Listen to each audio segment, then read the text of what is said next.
Hi, it's Evan. Welcome to my channel if you haven't been here before, and welcome back to everyone else. I thought today I would share my top 13 books of 2023. I didn't have enough books that I really loved in 2023, unfortunately. I was in a really big reading slump almost throughout the entire year until I would get into periods in which there were books that I actually liked, but like those were very sporadic. So there are only 13 books that I really enjoyed, and I do have like 2 honorable mentions that I'll mention towards the end. Let's get into the main video. So I thought I would start with the books that kind of really made an impression towards the end of the year.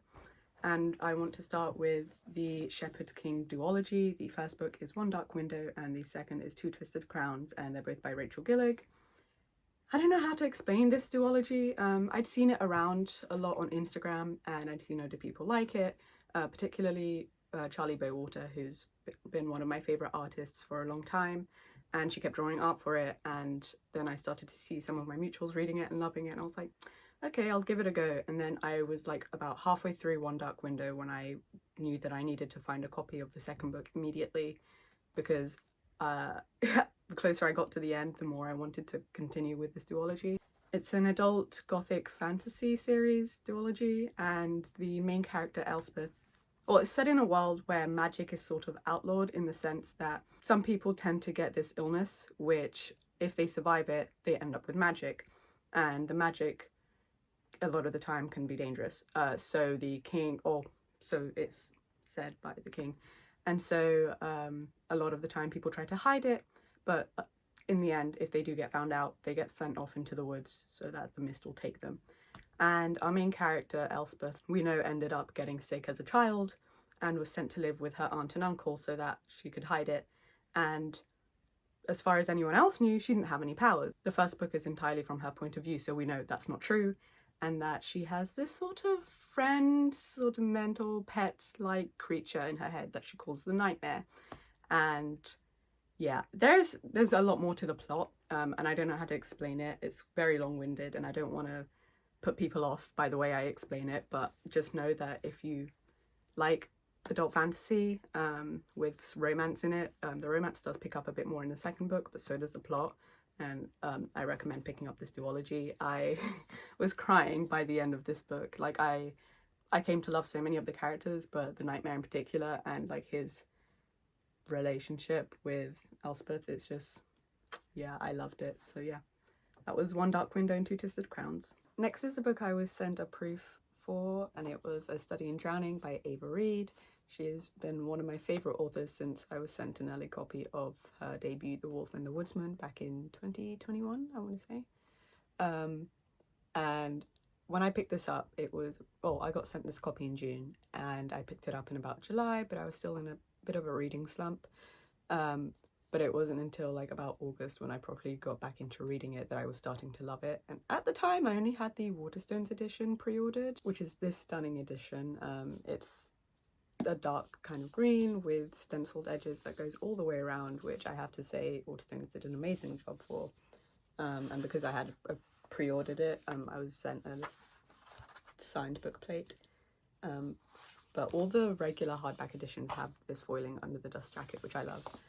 And then by the time I finished reading A Study in Drowning, well, first of all, let me explain what the book is about. So the book follows Effie, who's an architecture student at university, and she's only taking that degree because they don't allow women to take the literature course for some reason. Well, misogyny, really, that's why. And she ends up winning the chance to design her favourite author's manor house after he's passed away for his family to continue living in. And she goes there and finds out that another student from the university, who in fact is a literature student, his name is Preston, is also invited to go to the manor. And let's just say they have to work together to figure out a certain mystery, and it's very gothic and dark and creepy and atmospheric, and I loved it so much. Like, I remember sitting on my bedroom floor, having finished it, I closed the book and I put it down and I was like, what now? What do I do with my life? But I absolutely adored this book. I did end up annotating it. You can't really wow, it doesn't show up on the camera on the pages I did flick through, but I became so obsessed with this book, and not only did I end up with the proof and a Waterstones edition, I decided to hunt down every copy that I could find. Luckily, living in London, it meant that I could pop over to Goldsborough, which is actually not far from my uni, so I went after school and I got it. It is so beautiful. It has the quote, "The only enemy is the sea," and then the church, and then red end pages, and it's signed and numbered 773, which is perfect because those are two of my favourite numbers and I love odd numbers. I then found the Illumicrate edition on Vinted for £30. The person didn't mention the fact that the book is printed upside down. Like, this is the right way up on the cover, but the book itself is upside down, which is fine because I didn't buy it because I wanted to read it. Like, I've read it. I bought it because I love how it looks like under the dust jacket. It's one of the best, like, designs I've seen them do. It's my favorite, honestly, and it has "The only enemy is the sea" here as well with the cliffside. And my favorite quote of the book, which is "I will love you to ruination," and it's there. So after I got this, I was like, okay, cool. The only copy I really need is the Owl Crate edition, which was part of their monthly subscription box. It was their September box. And Sophie from Musings, I think Musings of Sophie or Musings by Sophie on Instagram, was kind enough to send me a box of some of their books that they'd like released in 2023, and it was mostly so that she could send me A Study in Drowning. And this edition is so beautiful. It's like shiny, and again, the main quote, "The only enemy is the sea," and it kind of like wraps all the way around. You have the naked hardback, which has the American, so the American hardback has this on the cover, with the dust jacket, but this is printed onto the hardback itself. And then on the back it says, "I was a girl when he came for me, beautiful and treacherous, and I was a crown of pale gold in his black hair." And I'm pretty sure, if I remember correctly, it's a quote from the book that Effie absolutely adores. And yeah, so that's the naked hardback. And then this is the reversible jacket, which I absolutely adore. Like,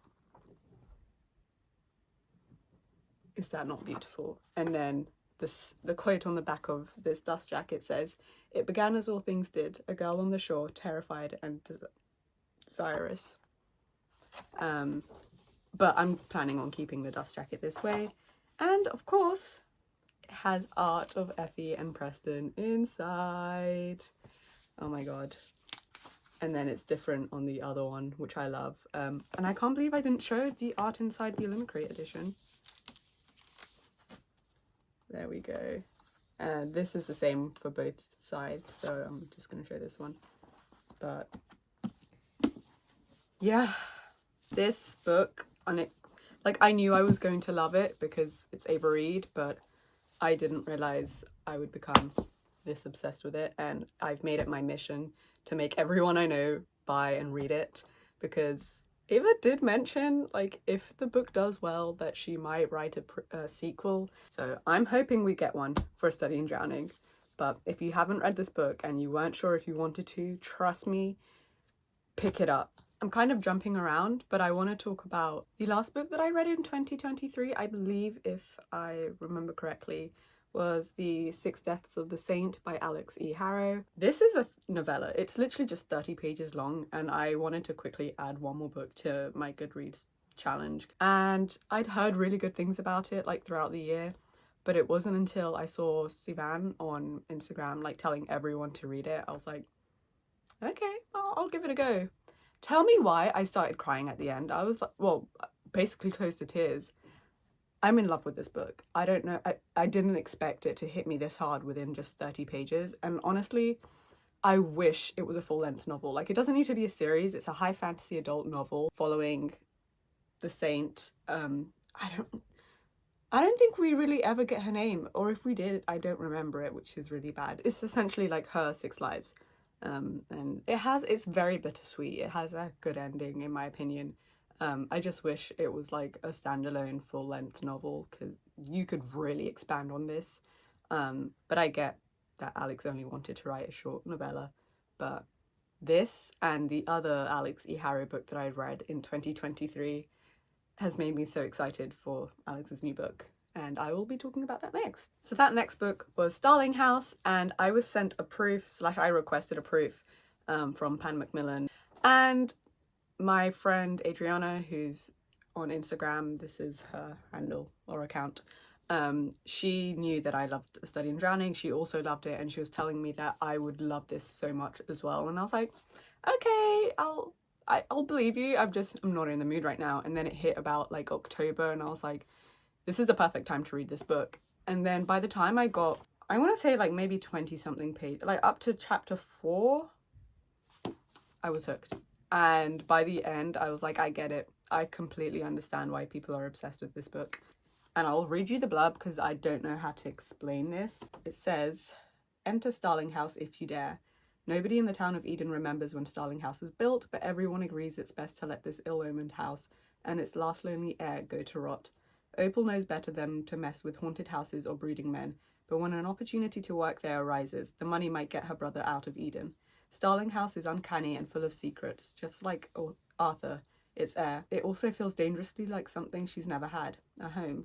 Yet Opal isn't the only one interested in the horrors and wonders that lie beneath it. And when dark forces converge on Eden, Opal realizes if she wants a home, she'll have to fight for it. And if that doesn't convince you to read this, maybe the fact that it's similar to Ninth House as well might lure you in. Like, I absolutely love Ninth House and Hellbent.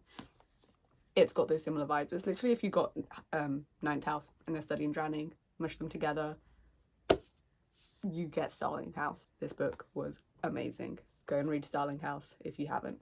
Another one of the 3 books that I was sent by Owl Crate was The Fragile Threads of Power by V.E. Schwab. It is the 4th book in the A Darker Shade of Magic series / the 1st book in the spin-off series, depending on however you want to think of it. This edition, like, I hadn't expected them to send me it, but like, I am so glad that they did. Like, the stance, it's different all around. It's gorgeous. It's quite a hefty book, I won't lie. It's got art of the characters and a certain fan favourite, Holland. Some returning characters that we all know and love, and then it's got like holographic foiling all the way around, and a quote that says, "Magic doesn't die, it only wants to be rekindled." I don't want to explain what this is about because it will spoil the original trilogy. You could read it without having read the other 3 books, however, I wouldn't recommend it. So I'd highly recommend reading the Darker Shade of Magic trilogy first before you read Fragile Threads of Power. Now we're just gonna go with whatever's left. I don't really have a particular order, but one of the first books I read in 2023 was One for My Enemy by Olivia Blake. It was republished by Pan Macmillan / Tor Books, and it is a Romeo and Juliet retelling set in New York, and it's a modern take on the play / tragedy. And I remember being really excited to pick it up, and then when I did start reading it, I was in a bit of a slump, so I didn't get hooked into it immediately as I'd hoped, but it was still interesting, so I didn't want to give up on it. And then when I hit about where that first tab is, which is like 40 pages in, that's when I was hooked. I couldn't stop reading it, especially like halfway through. I did kind of go back to annotate some of my favorite lines and scenes, but like for the most part, I was just binge reading it. I think in 2 days, I managed to finish the second half of the book, and this was whilst I was at uni. Like, I needed an escape, and this book was it. And I was tearing up in my university cafe because of the ending. It was so good, and by the time I got home, I was just like, I don't know what to do with myself. But it's about 2 rival witch gangs. One is a matriarchal family with just daughters, and they run like a little shop that sells like little potions or whatever, but a lot of people who buy from them don't know that they're real witches, of course. And then the other family are these 3 brothers and their father, and they run an antique shop that only a select few people manage to get access to. But this was the first Olivia Blake book I actually read, despite receiving the Atlas 6 back when it was independently published in 2021. And I feel like this will always be my favourite. I really enjoyed Masters of Death, which I also read in 2023, but nowhere near as much as I did One for My Enemy. And also, just look at that cover. Like, I am in love with this. I am never getting rid of this proof. And I also, oh yeah, I got this bookmarked during 2023, but it's also signed. I got to meet Olivia again. Next is another book that I read towards the start of the year, and it's This Time It's Real by Anne Liang. She very quickly became my favourite contemporary YA authors in 2022 because I received a proof copy of her debut, If You Could See the Sun, and then I was sent a copy through work of This Time It's Real, and I had such a great time reading this book. I just hate myself for not putting a key at the front. So when I went to reread it, I was like, what are these tabs for? Only to realise I didn't put a tabbing system. So I had to get the colours, and then now that I'm rereading it, I'm trying to figure out what's for what. I did remember that grey was angst and the blue was humour. So this was really fun. I love this book.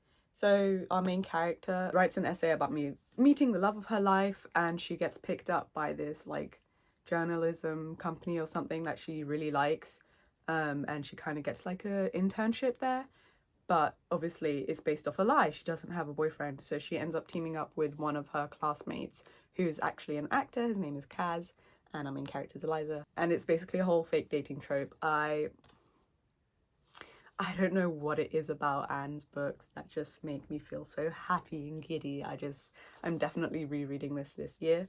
And she also has another 2 books coming out this year, but one is her adult fantasy debut that's towards the end of the year, and her 3rd YA contemporary novel comes out in February, so keep an eye out for that.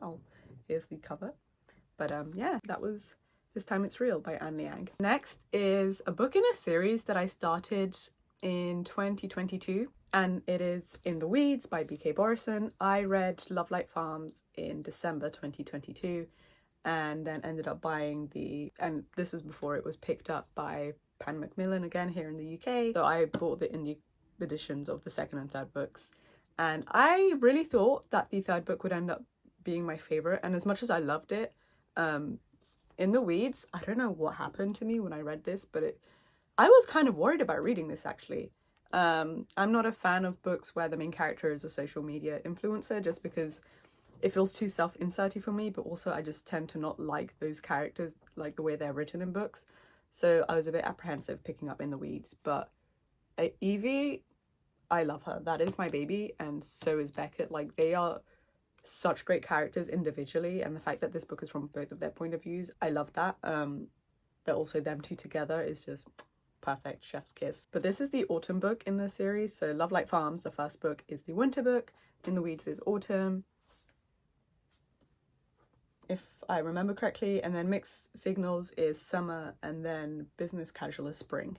Sorry, it's just for some reason the flowers threw me off and made me completely forget that it was right. But yeah, I ended up reading this with my UK paperback, and then I went back to annotate the indie edition. I haven't finished it completely, obviously. And I kind of reread random scenes. I don't understand what I was doing, and then I went back to the start to properly annotate the book. But I highly recommend giving this series a go. Business Casual is the 4th and last book in this series. It was supposed to come out in June, but it's got pushed back to July, I believe, if I remember correctly. But yeah, I highly recommend giving this series a go. Next is one of my most anticipated reads of 2023, and it did not disappoint, and that was Immortal Longings by the Chloe Gong. I was lucky enough to get my hands on a UK proof, and I brought it with me when I went on holiday to New York, and I was like, I don't know if I will have time to read.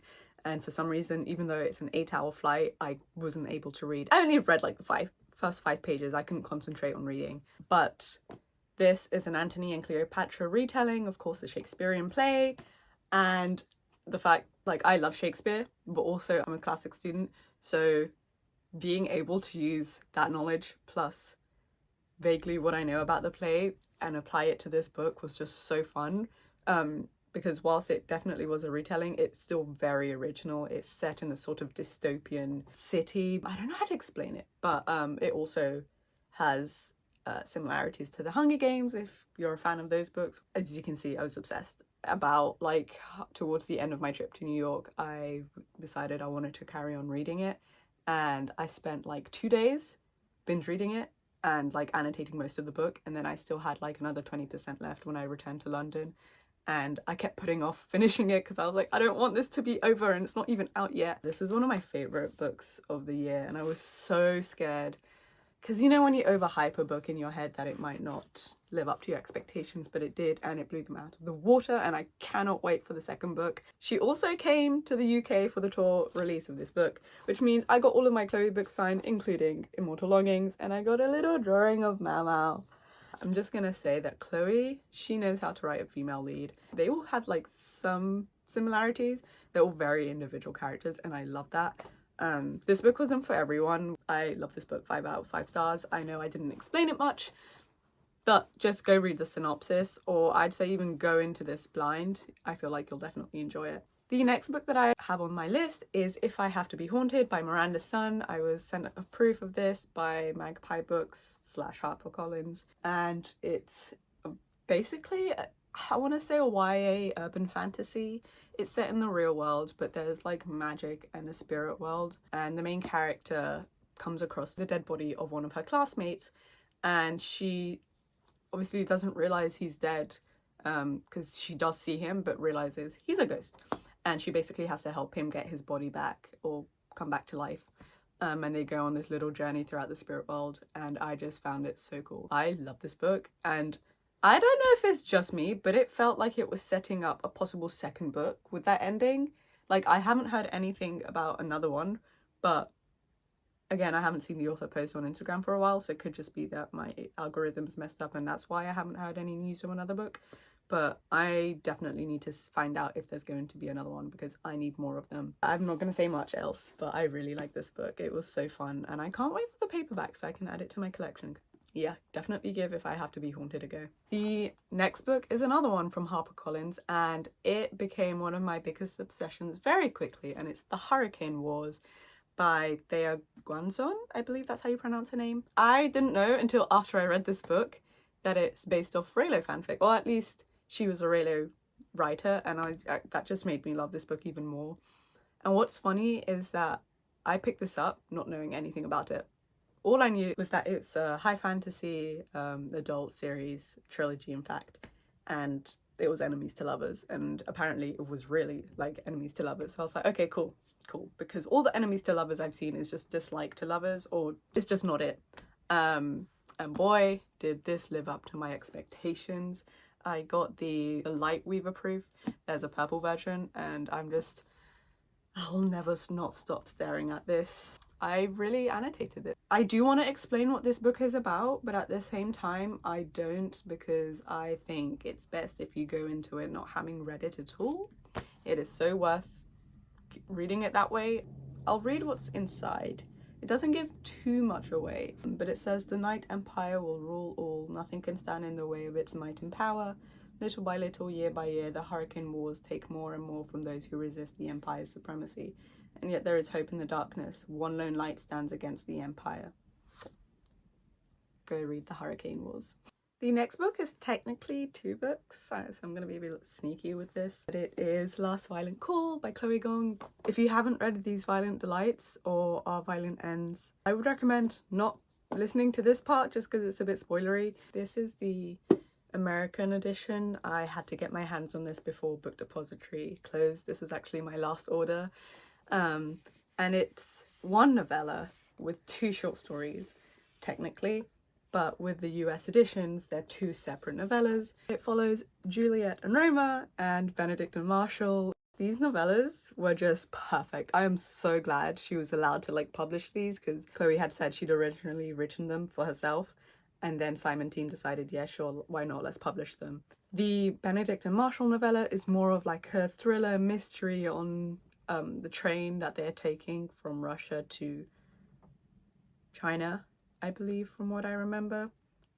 Sort of like Murder on the Orient Express. That's the kind of vibes we get in this one. Whereas the Romeo and Juliet one is very much a cute domestic novella, and I was living for it. And for this, like, it just reminded me why I love that duology so much. And I feel like this might become a yearly reread, but like a book that I reread often.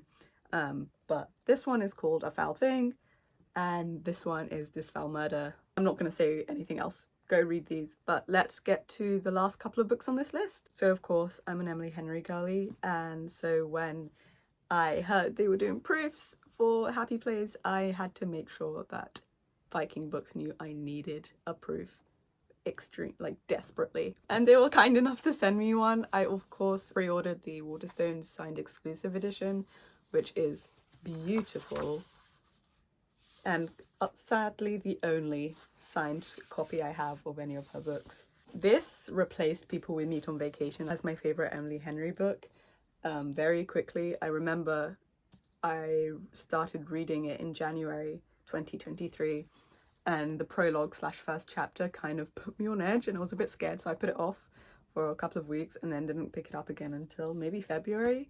And then once I really got into it, I could not put it down. And it's basically about Harriet and Wynne, who were together for years. They were engaged, but then they secretly broke up, and none of their friends knew. And every year they would go to their friends' summer house to spend the summer together. And however, this year it's being sold, and so they're all gathering back at the place to celebrate the time that they've had there. And Harriet and Wynne have decided they want to put off telling their friends that they're no longer together until after they leave the beach house, essentially. They have to pretend they're still a couple, and we get really sad flashbacks to when they were together and in college, and then after that, and then obviously when they first met, and it's just beautiful. I love how she took what she did in People We Meet on Vacation, which was doing the flashbacks, as well as every other chapter being set in the present. But it wasn't done, every chapter was now, then, because then that would have thrown you off the rhythm of the pacing and everything. So it was done really well here. She definitely improved in that. And the way it was structured, just every time we've read a flashback, it would make you want to cry. And I did cry reading this book, and I'm kind of scared, but also really excited for Funny Story, and I'm hoping I managed to get my hands on a proof of that too. It would make my year. But yeah, definitely give Happy Place a go. For some reason, it's her most controversial book. I loved it. It's a book for introverted people. Maybe that's why I related to them so much. But yeah, read Happy Place by Emily Henry. The last book on this list that isn't part of my honourable mentions is What the River Knows by Isabel Ibanez. This is the Goldsboro edition. I read the proof and then I really wanted a finished copy. However, I wasn't a fan of the regular hardback. It looks very plain, and I didn't like the orange. This not only has ombre edges and is signed. This is number 752. However, the best part is the naked cover.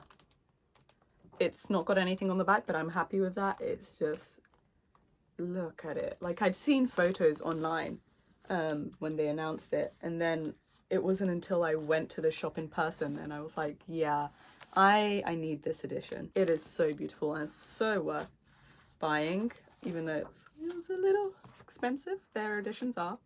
But it is a book set in Egypt in 1884, and our main character has been living with her aunt and cousins for years, essentially, because her parents spend half the year in Cairo, as they love Egyptian history and they can afford traveling and discovering places there until they die. She gets news that they die, and Inez decides that she wants to go to Cairo and to find out what happened to her parents. And there she kind of encounters Wit, who works for her uncle, her mother's brother. There's a whole mystery plot and everything. It's perfect for fans of The Mummy, which I am. I don't want to say much. I just will say, if you love Egyptian history and mythology, you'll want to read this. I cannot wait for book 2. I need it in my hands now. I'm pretty sure it comes out this year. I think the cover's being released in a week or two. But yeah, this, I hadn't expected to become as obsessed with it as I did, and I highly recommend reading it. That's What the River Knows. So I know at the start I said I only had 2 honourable mentions, but I completely forgot about another book that I had and read, and that was Belladonna by Adeline Grace. I kept putting off reading this book because I was waiting for the paperback. I'd seen Amy read and love it, and she kept raving about how good it was, so I was like, okay, cool. Once the paperback is out, I'll read it. and I bought it and I read it and I loved it. So I had to get myself the hardback, and so that it would also match my hardback of Foxglove, which I had pre-ordered. This is a gothic fantasy. It seems like 2023 was the year where I realised I love gothic fantasy with a sprinkle of romance in it. Our main character has been able to see death her entire life, since the moment her entire family was killed when she was a child, basically in front of her, and she was the only survivor because for some reason she cannot die. So throughout her life she gets passed around to like her extended family, and she would stay with them until one way or another they would die. And so we get to the point where she gets sent off to live with her aunt's husband. Her aunt had just passed away recently, and now her cousin is dying, and she's there obviously to live, but she wants to investigate what's causing her cousin to get sick, because what's happening to her is the same thing that happened to her mother. And so our main character Signa has to embark on a journey to find out what is killing her and sort of team up with the death, but also this guy she meets at the manor house that she's staying at. It's a very interesting story. I'm not going to say much else, but I highly recommend giving it a read because it's so good, so good. That's Belladonna by Adeline Grace. The next book is one that I had really been waiting for. Like, the release date had been pushed back, so it had been almost 2 years since the second book came out in this trilogy.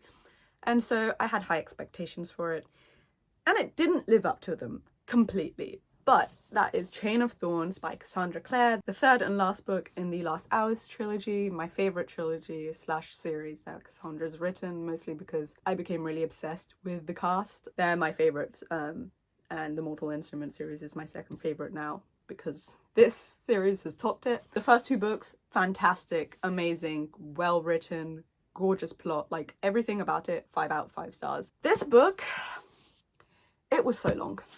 Not that I hate it, because the entire series is long anyway. This is the longest book in the trilogy, and I was more than happy about that.